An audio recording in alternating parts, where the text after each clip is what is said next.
Bonjour à tous et bienvenue dans cette deuxième partie de tutoriel qui concerne la création d'un gestionnaire de parc automobile sur Excel. Mais tout d'abord et avant de continuer, si vous souhaitez aller plus loin dans les explications, je vous invite à cliquer sur les liens de formation dans la description. Et si vous ne souhaitez pas rater mes vidéos sur la comptabilité, la finance et l'utilisation des outils tels qu'Excel dans le monde de l'entreprise, n'hésitez pas à vous abonner à la chaîne. De plus, pour ceux qui souhaiteraient uniquement acquérir le fichier sans passer par le tutoriel vidéo, sachez que tous les documents sont disponibles en illimité et dans leur version finalisée pour mes contributeurs Patreon, plateforme dont vous trouverez le lien en description. Alors dans cette deuxième partie de tutoriel relatif à notre gestionnaire de parc automobile, nous allons nous intéresser à la mise en place des différentes formules de calcul. Je vais vous montrer ce que j'ai rajouté. Donc là, dans notre onglet de paramètres, j'ai mis éventuellement des paramètres qui peuvent nous intéresser pour que ça puisse vous servir de base d'exemple. Donc voilà, type de véhicule, j'ai mis utilitaire ou éventuellement fourgonnette, les marques Peugeot, Renault, les énergies, alors différents types de combustibles, et enfin les différents types de dépenses possibles. Naturellement, vous pouvez mettre ici l'ensemble des différents éléments que vous souhaitez. Donc, je vous propose de commencer par les formules de notre onglet ici de journal des dépenses. Alors, on va commencer par remplir. Regardez par exemple ici, je mets la date 0101 02 02 2022. Voilà, on va remplir un petit peu notre fichier histoire d'avoir une petite base d'exemple. Voilà, comme ça, maintenant je cherche quoi? Je cherche le numéro du véhicule. Donc pour ce faire, tout simplement, je sélectionne ma colonne ici, je vais aller dans Données. Validation de données, si vous suivez bien la chaîne, vous savez que j'utilise très souvent cela. Hop, source. Je vais sélectionner ça dans mon suivi de parc auto. Voilà, les 30 véhicules disponibles. J'appuie sur OK. Voilà, regardez maintenant, je peux sélectionner les différents numéros. On va mettre par exemple 1, 2. Alors on va remettre le véhicule numéro 2 et le véhicule 5. Voilà. Le type de véhicule, alors là, ça va être tout simplement une formule qui va nous permettre de rapatrier ça. Donc, première condition, si naturellement la cellule ici est une cellule vide, dans ce cas-là, on renverra une cellule vide. Sinon, on va appliquer la formule recherche V classique. Recherche V, j'ouvre la parenthèse. Recherche V de quoi? De la valeur recherchée, c'est-à-dire... Attendez, je suis dans la mauvaise cellule, non, c'est bon, c'était celle-ci, est égal à si, j'ouvre la parenthèse, ça est égal à une cellule vide, alors on renverra une cellule vide, sinon on aura quoi? Recherche V, j'ouvre la parenthèse, la valeur recherchée c'est la valeur dans la cellule C6, tout simplement, point virgule, dans quelle matrice cela va se trouver? Ça va être dans mon gestionnaire de parc automobile ici, donc on va sélectionner à partir de la colonne B, jusqu'à la colonne F, voilà, comme ça, hop. Point virgule, qu'est-ce qu'on cherche? On cherche naturellement alors le type de véhicule. Donc point virgule 3. Et on n'oublie pas de mettre un faux pour une correspondance exacte. On ferme la parenthèse, on appuie sur Entrée. J'ai oublié une parenthèse, c'est normal, il va me la gérer. Voilà, il m'a rajouté la parenthèse. Donc véhicule 1, alors ici on a 0, pourquoi? Parce qu'on n'a rien ici. Regardez, si maintenant je vais chercher les différents types de véhicules ici. Alors, je sélectionne, données, validation de données, autoriser liste. Je vais sélectionner dans mon paramètre les types de véhicules. OK. Voilà. Je mets maintenant utilitaire, fourgonnette. Utilitaire, fourgonnette. Allez. Voilà, si je remplis petit à petit les différents éléments, regardez ce que je vais avoir dans mon journal des dépenses. Ma formule va reprendre les informations. Alors naturellement, je fige l'ensemble de ma matrice, voilà. J'appuie sur Entrée, alors je vérifie, c'est bon, j'ai figé les éléments qu'il fallait. Je fais un petit copier-coller de ma formule sur ma ligne 100, voilà. Voilà, donc j'ai le 2, 2 et 5, on va voir si ça correspond effectivement à... voilà, c'est une fourgonnette et une fourgonnette, donc on est bien. Ensuite, on a l'énergie, ça fonctionne exactement de la même façon. Regardez, dans le parc auto, il faut tout simplement que je sélectionne ici l'énergie. Voilà, donc on va aller dans Données. autorisé, hop, on va dans liste, on sélectionne ici dans paramètres les différentes énergies, voilà. Je vous ai mis tout ça naturellement à titre indicatif, hein. Si vous en voyez d'autres, n'hésitez surtout pas à les rajouter. On va mettre sans plomb, on va mettre 95, 95, mettre du gasoil, et on va mettre quoi? On peut éventuellement rajouter là, voilà, 98. On aère un petit peu la colonne, hop. Voilà, donc on fait pareil, on peut même, vu qu'on est là, recopier la formule, CTRL-C, CTRL-V, ici. Donc on cherche bien les bons éléments, alors c'est la colonne, si je ne me trompe pas, la colonne 5. Donc voilà, on est bien sûr du sans-plomb, regardez, hop. Un petit copier-coller de l'ensemble de ma formule ici, voilà. Voilà. J'aère un petit peu ma colonne, regardez. J'ai donc de manière automatique l'ensemble ici de mes différentes informations. Pour les utilisateurs, là ça va être très simple, hein. Pareil, on sélectionne la colonne. On va dans Données, on peut sélectionner ici dans notre liste l'ensemble des différents éléments. Donc on va dans Suivi d'utilisateur, on sélectionne la ligne nom-prénom, on appuie sur OK, regardez, on peut prendre les différents utilisateurs. Donc alors, je prends le nom 1, ensuite je prends éventuellement le nom 3, le nom 2, et mettons le nom 5. Voilà, comme ça. Ensuite, au niveau des dépenses de carburant, alors supposez que vous ayez par exemple 20 €, 30 € et ensuite ici 50 €. Donc vous allez sélectionner votre colonne, vous allez faire un clic droit dans Format et vous allez sélectionner ici Monétaire. Voilà, donc vous avez centré vos éléments, vous êtes content, c'est plutôt bien.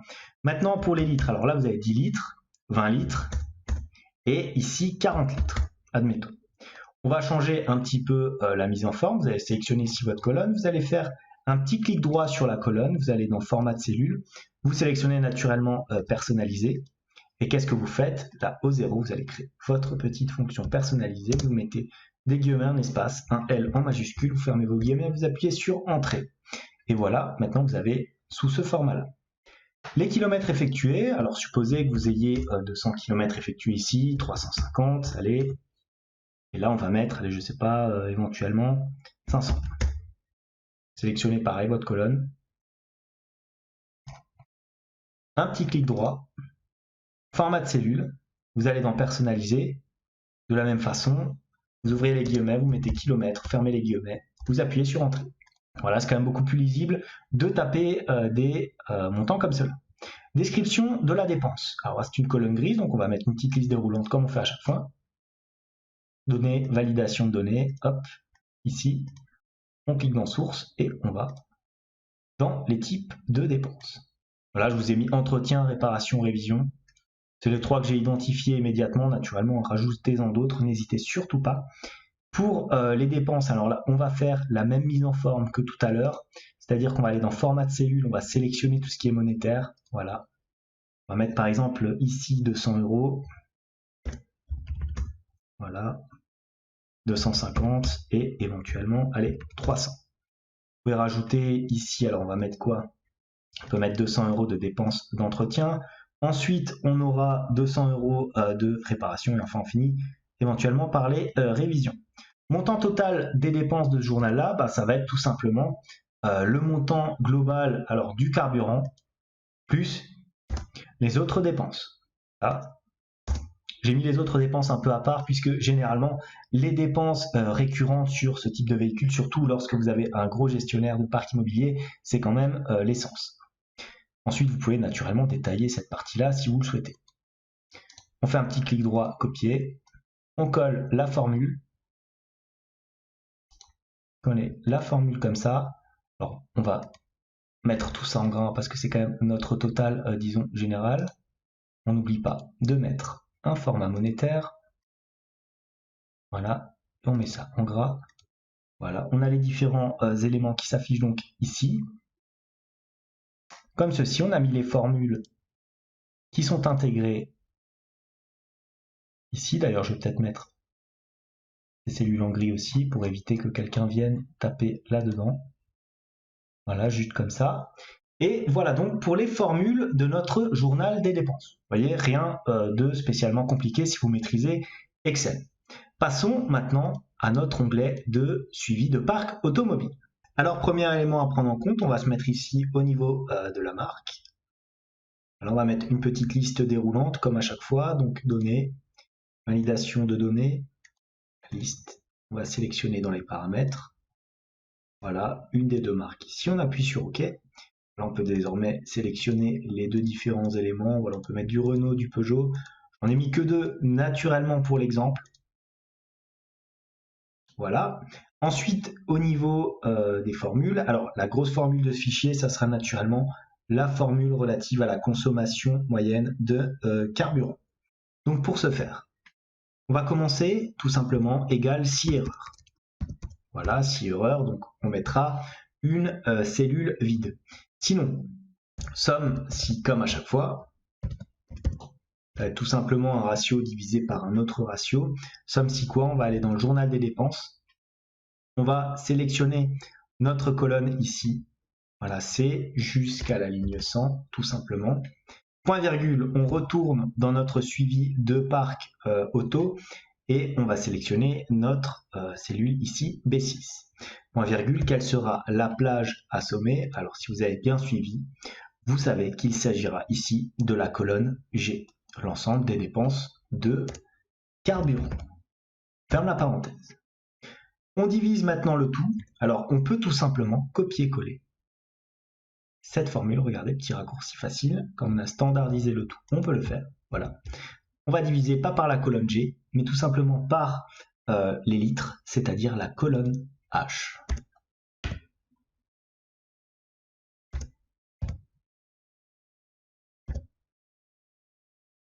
Voilà. Alors, est-ce que j'ai un bon nombre de parenthèses? Non. Pourquoi? Parce que j'ai oublié de clôturer mon 6 erreurs.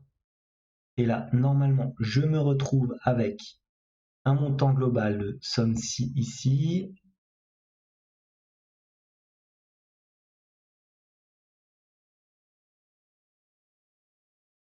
Mon journal des dépenses qui s'ouvre là.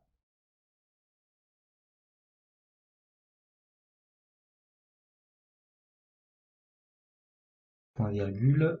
Si j'en mets encore une, normalement celle-ci, elle devrait clôturer. On l'ouvre une fois, deux fois. Et là, on ne le ferme qu'une seule fois. Alors, il me semble que c'est ici. On a un petit souci. On la ferme. J'appuie sur Entrée. J'ai un nombre insuffisant d'arguments. Pourquoi? Alors là, j'ai ma colonne B, j'ai la colonne G.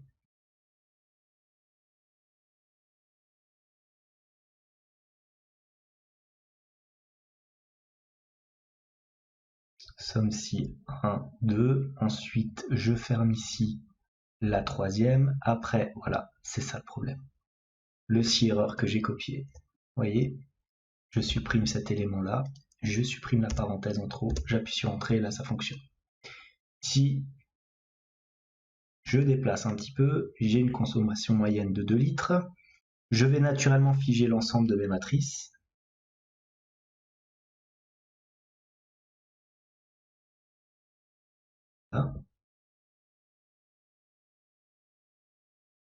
Voilà, j'appuie sur Entrée.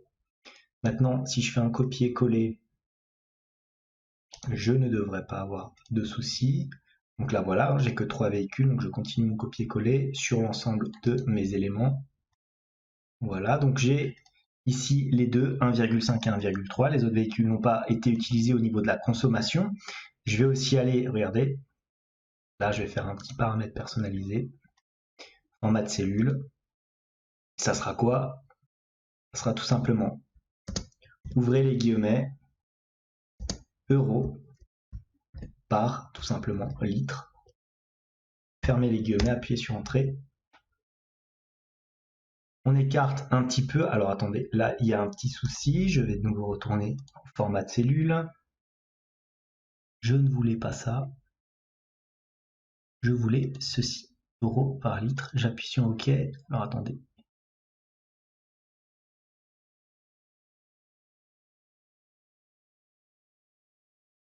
je vais sur du nom, je recommence ma manip. Format de cellule, je vais sur du personnalisé. Je sélectionne ici mon 0. J'ouvre les guillemets, espace, euro, tiret, litre. Je ferme mes guillemets. J'appuie sur OK. Et voilà. Voilà, on met un chiffre après la virgule, histoire d'être sûr de bien avoir l'ensemble des éléments. Je peux aussi éventuellement la mettre en gris, cette colonne. Voilà. Maintenant, je vais utiliser ici le kilométrage actuel. Voilà. Donc, on va s'attaquer à cette formule relativement simple. Si j'ouvre la parenthèse, premier test logique, si ici il n'y a pas d'immatriculation, alors on renverra une cellule vide. Dans le cas contraire, on renverra ici le kilométrage initial, plus quoi? Plus la somme si, point si, de quoi? Et bien du journal de dépenses, là, la colonne C, c'est-à-dire donc le numéro du véhicule, voilà, point virgule, on retourne dans le suivi, le suivi du parc auto, et on va sélectionner notre colonne ici, B6, voilà, point virgule, on va sommer cette fois-ci,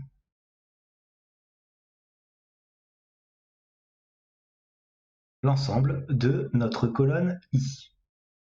Voilà, donc jusqu'à la ligne 100. Voilà. Je ferme la parenthèse. Alors je la ferme combien de fois? Il me semble que je dois la fermer 2 fois. J'appuie sur Entrée. Je me retrouve avec, alors avec une erreur. Pourquoi? Regardez, j'ai oublié le si à somme si, donc forcément il n'aime pas. Voilà, j'appuie sur Entrée. Maintenant je me retrouve avec un kilométrage de 200. Donc si je fige les différents éléments de ma matrice, voilà, j'appuie sur OK. Un petit copier-coller. Ici, voilà. Hop.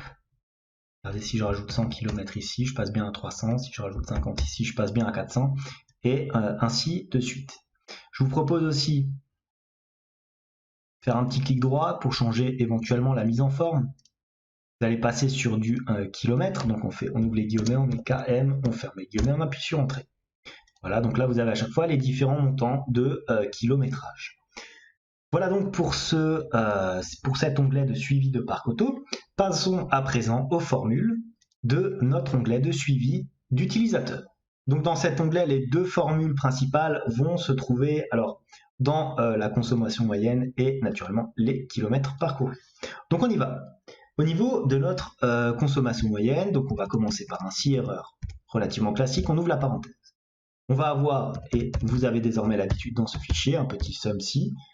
Somme si de quoi? Du journal des dépenses. Ici, qu'est-ce qu'on va prendre? On va prendre notre colonne F ici parce qu'on cherche naturellement les différents noms en question.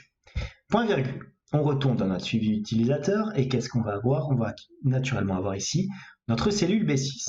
Qu'est-ce qu'on va sommer comme matrice? Eh bien, ça va être tout simplement la colonne ici H. Voilà, 100. Comme ceci. On ferme notre parenthèse et ensuite on enchaîne avec une division et on recopie encore notre somme si. Allez, voilà comme ça. CTRL-C, CTRL-V. Non, CTRL-V, je t'ai dit, voilà. Donc CTRL-V, mais cette fois-ci, au lieu d'avoir notre somme au niveau de la colonne H, on l'aura au niveau de la colonne I. Comme ça, voilà. Point virgule, on clôt le si erreur avec une cellule vide dans le cas contraire, on appuie sur Entrée. Consommation moyenne, on est sur du 0,05 litres par kilomètre.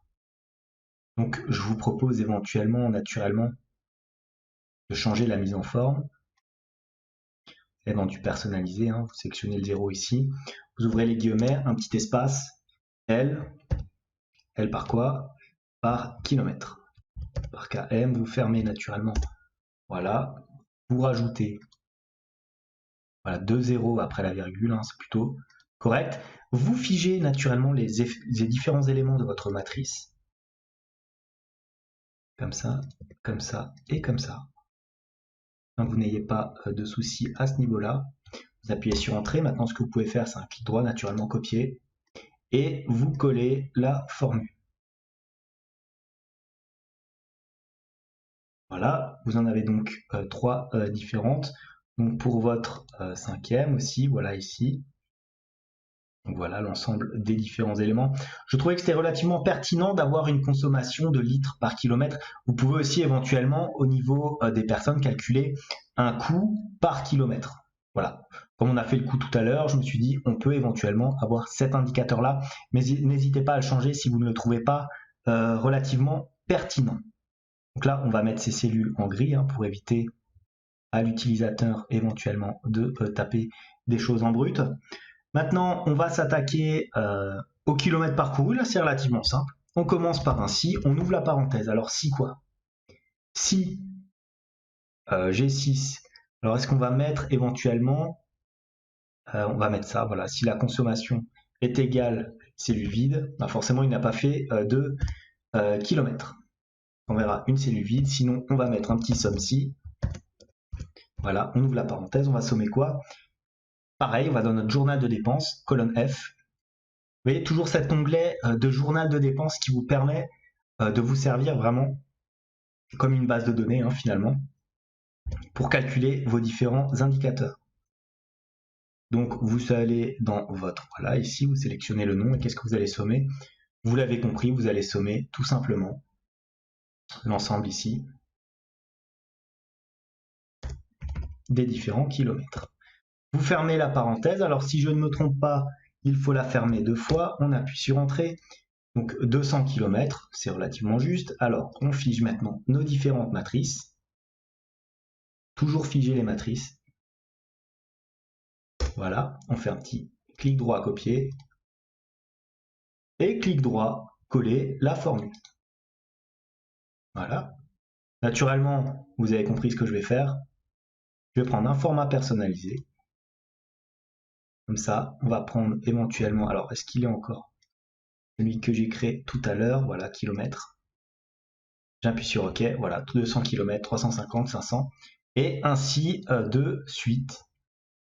Voilà donc les différents éléments qu'on peut... Alors là, au niveau du véhicule, on peut aussi mettre notre cellule en gris, voilà, et rajouter une petite liste, et naturellement sélectionner dans mon parc auto la liste des véhicules ici.